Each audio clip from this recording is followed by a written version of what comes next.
আমরা পুলিশ ভাইদেরকে বলতে চাই, তো আপনারা কি মুসলিম না অমুসলিম? আপনারা কি চাকরির ইবাদত করেন না আল্লাহর ইবাদত করেন? আমরা এই আর্মি অফিসারদেরকে বলতে চাই, তো আপনারা কি চাকরির ইবাদত করেন না আল্লাহর ইবাদত করেন? র্যাবের লোকজন যারা আছে, ডিজিএফআই, র্যাব, এনএসআই, আপনারা কি আসলে চাকরিকে ইবাদত করেন, চাকরির ইবাদত করেন না আল্লাহর ইবাদত করেন? যদি আল্লাহর ইবাদত করেন তাহলে সাতেমে রসুলদের পক্ষে তো আপনার দাঁড়ানোর কোনো প্রশ্নই ওঠে না, আপনি ওখানে ডিউটি দেওয়ার তো প্রশ্নই ওঠে না।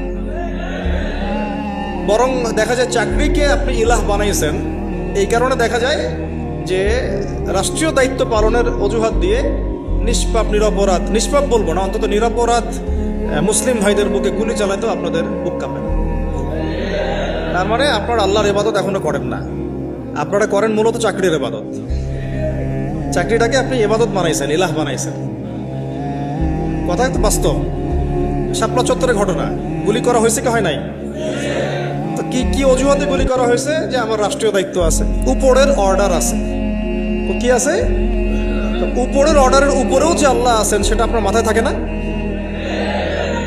উপরে যে অর্ডার দিচ্ছে যিনি, তার উপরেও যে আল্লাহর অর্ডার আছে সেটা মাথায় থাকে না আপনার? তার মানে আপনি কি আরশের মালিকের ইবাদত করেন না, বরং আপনি উপরের মালিকদের ইবাদত করেন।